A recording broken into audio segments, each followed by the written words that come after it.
Hello, today I am going to read you the second chapter of Michael Morpurgo's Mr Skip, in which I put Mr Skip together again. I had to keep Mr Skip a secret. I didn't want Mum knowing anything about him, not until I'd put him together, not until her birthday, so I used the lock-up garage. We didn't have a car, but we did have a leaky lock-up where Mum never went, but I did. I went there whenever I wanted to be alone. It was my secret den, a bit smelly, dark and damp, but one end of it stayed dry. Well, mostly. I'd made it as comfy as I could. I had a table in there under the window in the back, and a chair and a bit of old carpet, all scrounged from the Skip, of course. So that's where I hid Mr Skip. That's where I planned to fix him up, and he needed an awful lot of fixing. For a start, there were some bits of him missing completely. One of his little hands and the top of his red bobble hat. I found the missing hand in the Skip in amongst someone's disgustingly slimy rubbish bags. I looked and looked, but I never did find the bit of his hat. It took me a couple of days, but in the end I managed to borrow some glue from the art cupboard at school and some paints and some brushes. I told my teacher, Miss Munro, that they were for a project I was working on at home. She seemed a little surprised at my sudden enthusiasm for art and asked if she could see whatever it was I was working on when I was finished. "Maybe we could have it in the art exhibition for Parents' Evening, Jackie," she said. But she soon forgot all about it, thank goodness. So now I had all I needed to put Mr Skip back together again. But I had to work fast. It was now only 12 days till Mum's birthday, and I wanted to make him perfect for her. I wanted him to look just how he must have done before he became all neglected and battered and broken in half. First of all, I scrubbed him down with a nail brush.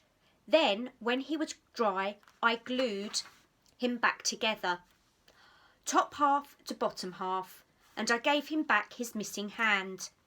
I filled his holes and cracks with polyfiller and sanded down all his chips and scratches. Then I began to paint him, trying as best as I could to match the colours that were already there. His chubby cheeks had to be bright pink, and his beard had to be as white as white. He looked a bit like a mini Father Christmas, I thought, on a toadstool. His hat I painted bright red, his little boots too, and all his buttons had to be sparkly silver. I pinched some of Mum's special nail varnish for that. She didn't miss it. As for his trousers, they should have been blue, but I couldn't find any blue paint in the art cupboard, so I made them green instead. And I made the toadstool look more like a toadstool again. Then I varnished him all over so that the paint would never come off. By the time I was finished, he was without any doubt the smartest, shiniest garden gnome in all the world. All that had to be fixed now was the missing bit of his bobble hat. In the end, I decided the best thing to do was to cover it up with a real hat.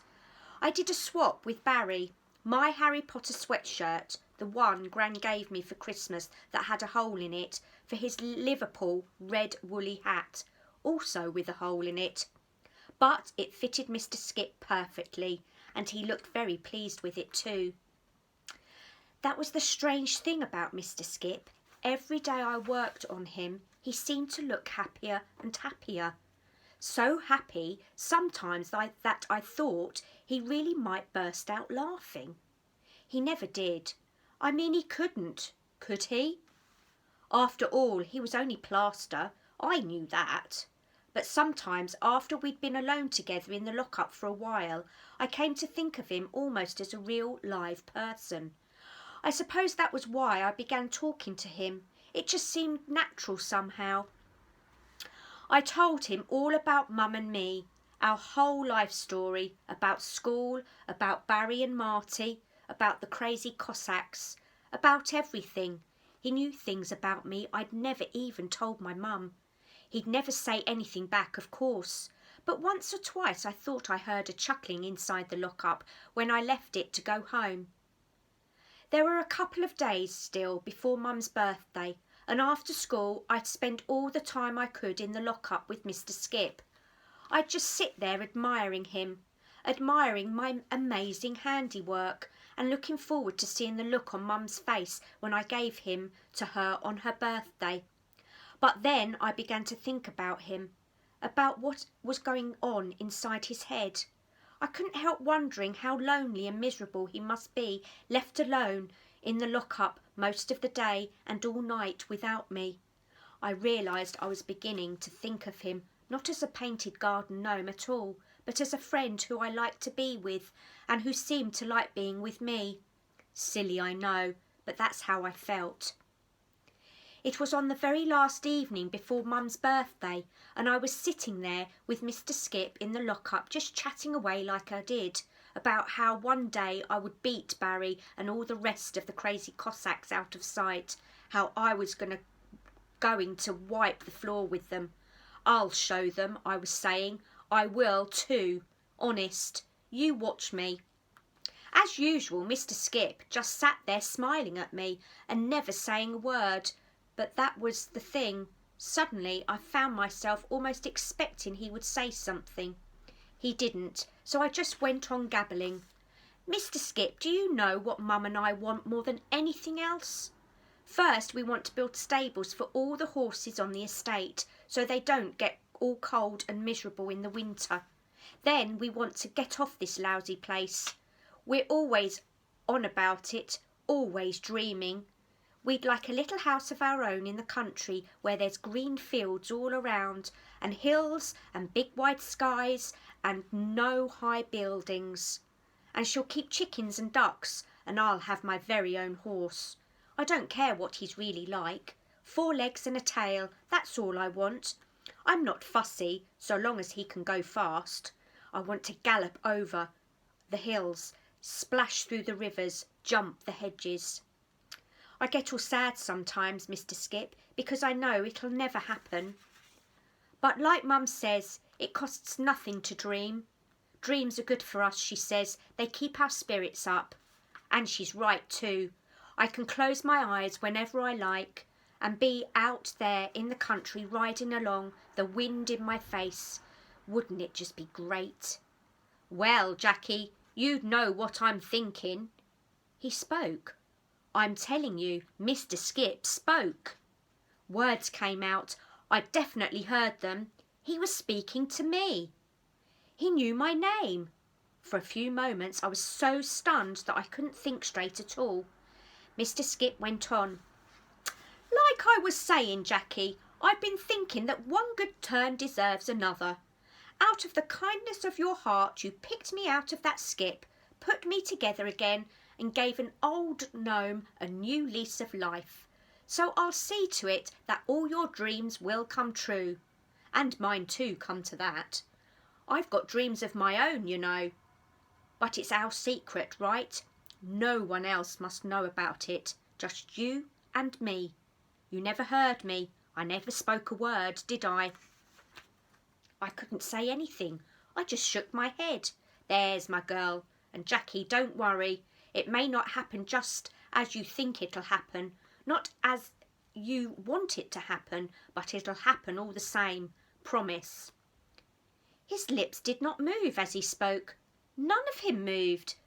But by the way Mr Skip looked at me, I knew for sure that he had spoken every single word, that I had imagined nothing. I didn't sleep a wink that night. I kept expecting Mr Skip to come knocking at my window or to find him sitting at the end of my bed. I was so tired at breakfast that I forgot to wish Mum a happy birthday. So to remind me, she hummed happy birthday very loudly and very deliberately as she buttered my toast. I gave her a birthday hug and she forgave me. I said I'd give her her present at tea time and then off I went to school. On the way I checked the lock-up to be sure Mr Skip was still there. He was sitting just where I'd left him on the table under the window, not speaking but smiling. Mr. Skip, I whispered, about yesterday. Did you really talk to me? Did you? All I heard in reply was the drip, drip of water as it came through the roof in the corner, and my own tummy gurgling. I hadn't eaten my breakfast. At school I couldn't think of anything else except Mr. Skip and all he'd said to me. Miss Munro gave me a ticking off for daydreaming, and then a detention for doodling in my English book. We were supposed to be writing about a story, about a giraffe, and all I'd written was Mr. Skip, Mr. Skip, Mr. Skip, and I'd done a dozen or more drawings of garden gnomes. "Who's this Mr. Skip?" Miss Munro had said, waving my exercise book in my face. "And what are these drawings, Jackie?" I didn't even know I'd been doing them. "They're not even giraffes, Jackie. They're garden gnomes. What have you got to say for yourself?" I just shrugged. She hates it when we shrug. That's why I had to stay in at playtime. During story time in the afternoon I was so tired I dropped off to sleep. But even when I was asleep, all I dreamed of was Mr. Skip. He was talking to me again, telling me how I'd win all the races I wanted to.